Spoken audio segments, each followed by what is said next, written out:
こんにちは、田中博久です。今日はですね、皆さんがプロットを書いてからそれをネームに起こすまでの間にやるべきこと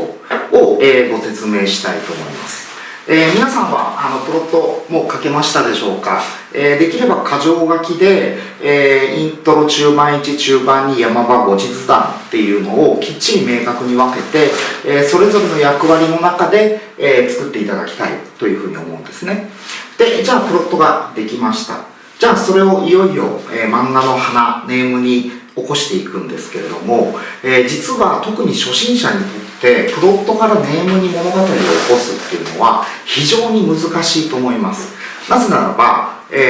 そのプロットからネームに起こすときに行わなければいけない作業っていうのが膨大にある。当たり前ですけど、コマを分けてレイアウトしていかなければいけない。じゃあそのレイアウトの一つ一つのコマの中にどういうアングルでどういうふうにキャラクターを入れなければいけないか、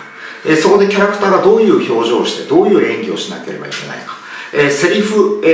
どれぐらいのセリフをどれぐらいの量で言わなければいけないか、じゃあ背景どうやって入れるか、間はどうやって作るかなどなどですね、いきなり初心者がプロットからネームを起こすと大体がとても、間延びした本来プロが書けば16ページで書けるのを48ページぐらいで書いてしまうという、ネームになってしまいます。よっぽどの天才以外は。なので、今日僕がご紹介したいのはプロットからネームに起こす間に、台割りを入れようよっていうことを、皆さんにご提案したいと思います。これがあるととても、ネームが書きやすくなります。台割り、結構簡単です。皆さんノートを用意していただいて、1ページ、2、3ページ、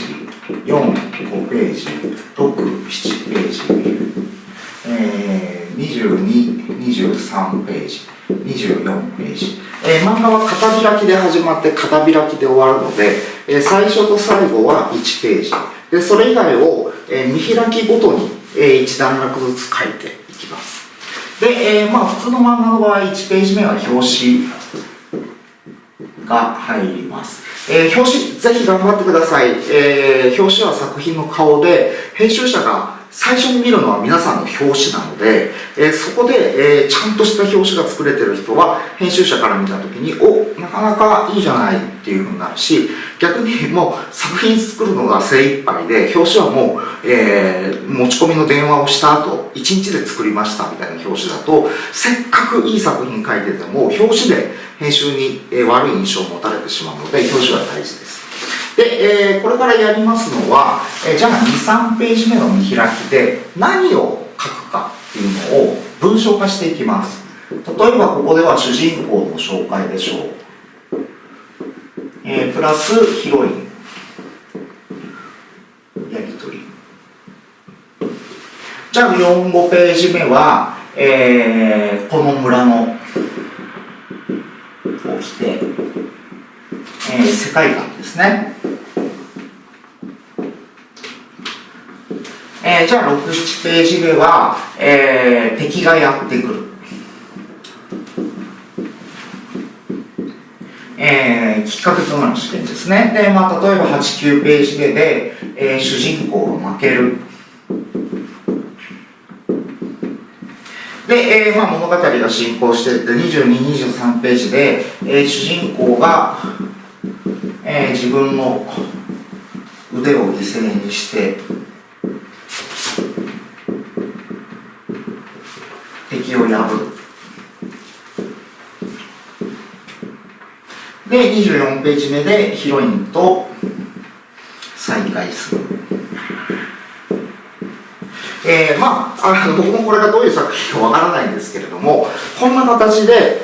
表紙から始まって、それぞれ見開きで何を自分が書くかというのを明確に文章化したいんですね。で、これには3つメリットがあります。1つ目のメリットは、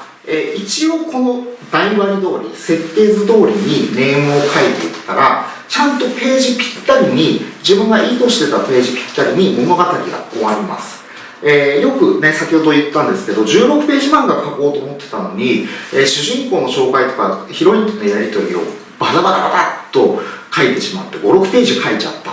じゃあそこで村の起きて、あ、やばい、書かなきゃと思って、またそれも4ページ書いてしまった。で、敵がやってくるっていう時点でもう、12、3ページネームを使ってしまっている、ページを使ってしまっているってケースは初心者にとても多いです。だけど、これは当たり前ですけど、いいネームでは全然ない。編集に持ち込んだ時に、うわー、イントロ長いっすね。これは多分ダメですよっていう、もう一発でそこで終わってしまうんですね。いくら作画を頑張っても。なので、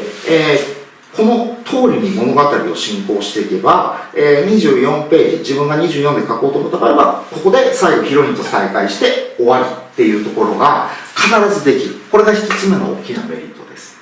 で、2つ目がですね、とりあえず僕たちって特に最初のうちってどこまで丁寧に書いて、どっからギャグの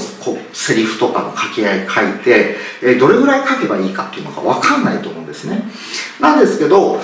これで示せれば、主人公、2コマで紹介しました。ヒロインに1コマで紹介しました。じゃあ残り6コマぐらいキャパシティがあるから、じゃあここで、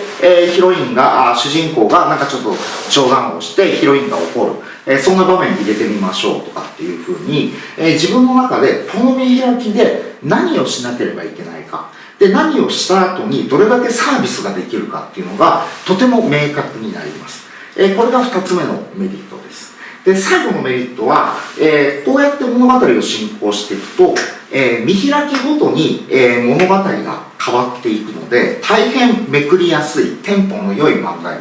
なります。で、わかります。場合によってね、困ったことが起こるんですね。例えば、8、9ページ目で主人公が負けるっていうのを書こうと思ってたんだけど、いや、これどう考えても2ページじゃ書けないっていう場合は、10、11ページ目に、食い組み気味に引っかかってしまってもいいと思います。だから10ページ目は、主人公が負けるっていうのを8、9、10で書く。その代わり、ここで書こうとしてたのは、2分の1ページ、11ページで、11ページ目で書くっていうふうに自分で調整をしていけば、物語がきれいにまとまっていきます。なので、ぜひ、まだネームを10作以上書いたことがない人は、台割りを入れてあげると物語は大変作りやすくなると思います。というのが、ちょっとプチアドバイスでした。わからなかったらメールなどでご質問ください。よろしくお願いします。